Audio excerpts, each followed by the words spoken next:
Today we will analyze game between Clawmac, who finished third in TTQ6, and Yorimoto Ladies Pro 1 Dan. We will learn to counter-attack when opponent is distracted, how to keep big pieces active, and interestingly, the winning condition for entering king and how to prevent it. At the end, there are two find the best move endgame tactics for you to solve. But first, let's introduce today's teacher, Nana Yorimoto Ladies Pro 1 Dan.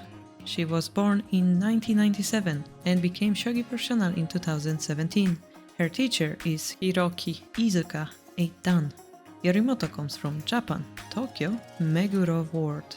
According to her, her strength in Shogi is the endgame, and the greatest happiness for her in Shogi is when her research bears fruit. Isn't it the same for all of us? Finally, Yorimoto has a message for ladies playing Shogi around the world. The stronger you become, the more you can enjoy Shogi. Please do your best. And with that, let's jump into our game. 2-piece handicap Clawmac vs Yorimoto. Both players open with standard moves. Yorimoto puts her silver on 5-3, develops her right gold, and puts her king to help the center defenses, while Clawmac takes the vanguard pawn on 4-5, going for silver tandem shape.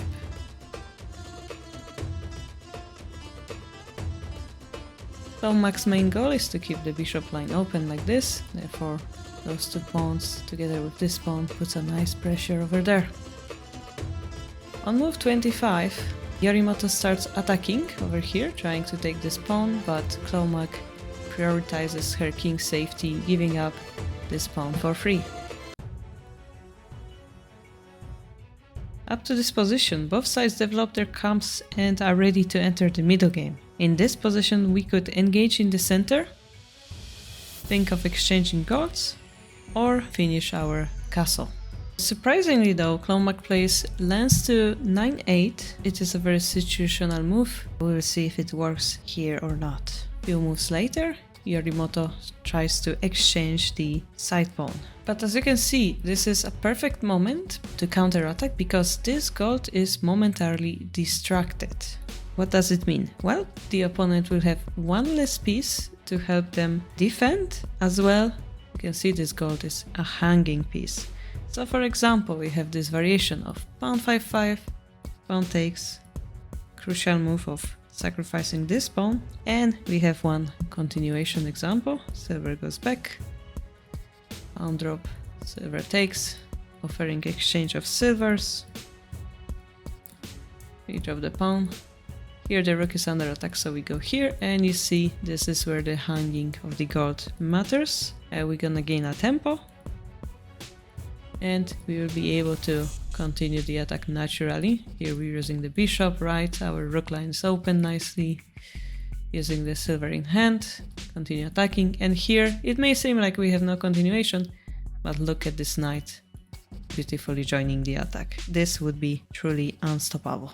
Yet that's not what happens. Instead, Clawmac plays knight 7-7. A move like this regrettably blocks our big piece, the bishop. Without the bishop, our rook also has no support. It is a move against the middle game principle of keeping our big pieces active.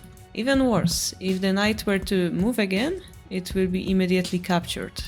The game is still hugely in favor of Clawmac, but is becoming less and less intuitive to play. So continuing, Yorimoto puts a pressure on the bishop and attacks naturally on the edge. This is the obvious weakness. As a countermeasure, in the meantime, Clawmac creates a token on 8-3, and now we arrive at a crossroad.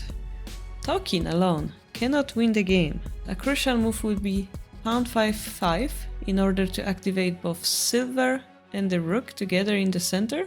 And together with the token we would have 3-4 piece attack, yeah, if we count this pawn, 4-piece attack. But that's not what happens. Instead, Clawmac decides to take the knight, king takes, knight drop, king runs, knight promotion. So technically speaking, we've just gained this knight and this silver for free, but look what happens. This king starts climbing up the board, and you could argue that this rook or this bishop, all those pieces suddenly look heavy and sluggish, and that is because the issue point shifted from being around here to be on the left side of the board. So this doesn't favor Clawmac. Yorimoto's current objective is to enter her king into the promotion zone. If the king enters the promotion zone, it will be forever safe from checkmate threats, which would translate into an easy win. On move 54, Yorimoto takes the bishop, but here, remembering that objective of entering the king, perhaps lance promotion would be a little bit safer. The bishop cannot run anyway, and king would have easier time entering. And because the bishop was taken instead, Clawmac shows us a brilliant move.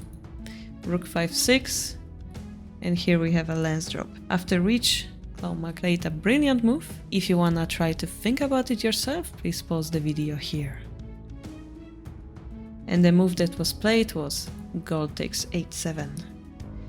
It's a brilliant sacrifice because gold takes leads to silver drop 8-5, king running to the edge trying to enter, but here we are threatening checkmate with a lance drop or rook move. There is one follow-up line here that might be difficult. Yeah, gold taking the knight, it hangs the silver. So first we attack the king, chase it away. And what do we achieve? The king cannot feel ever again safe. Yeah, it was pushed back, cannot enter. It would be a huge play.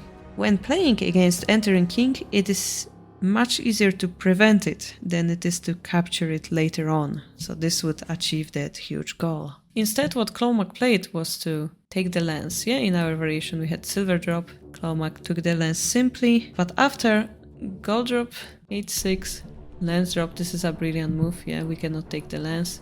Gold drop taking the rook, lance takes. It is Yorimoto's advantage. At a glance it might be hard to tell, but if we remember the entering king's objective, it is clear that king cannot be stopped from entering. For example, if we drop silver over here, king will run to here, lance takes the gold, and it seems like we cannot take it because of the checkmate.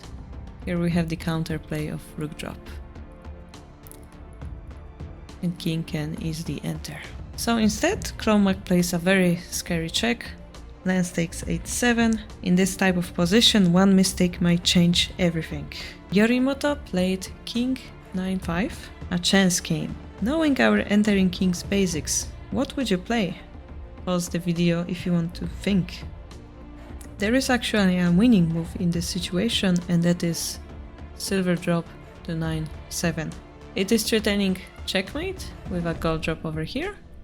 If we were to prevent it, the gold actually can chase the king all the way back, after which an example continuation would be again early sacrifice on 4-4. It will make sense later. This knight jumping in, and even if the king were to try to escape like this, we can chase it to the corner and drop the pawn. And this is undefendable threat, we call it hishi. It is a certain win. We are here simply following the proverb, push the king to the back line, and that solves all of our problems. Now, it was very, very close, but there is a small difference between this silver drop and the silver drop that was played, which is silver drop 8-5. It seems to be threatening the same thing, but we have an answer, which is rook drop to 9-8. Attack and defense. The difference between this silver drop and this silver drop is that in case of rook drop, we had this gold drop.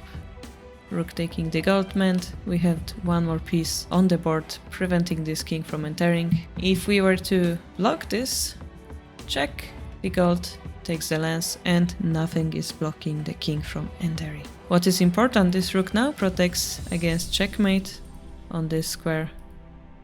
In this situation, Clawmac has only rook in hand. It is hard to continue, and after few moves, on move 80, Clawmac resigns. It may seem like it's premature, but Yorimoto's king is truly invincible, and she has all the time to create a slow attack that's gonna eventually checkmate this king and give her a win. It was a truly interesting game where both sides had a chance to win. How did you enjoy the game? If you're interested in joining our tournament, check our webpage for more details. And I will see you in the next one. Bye bye!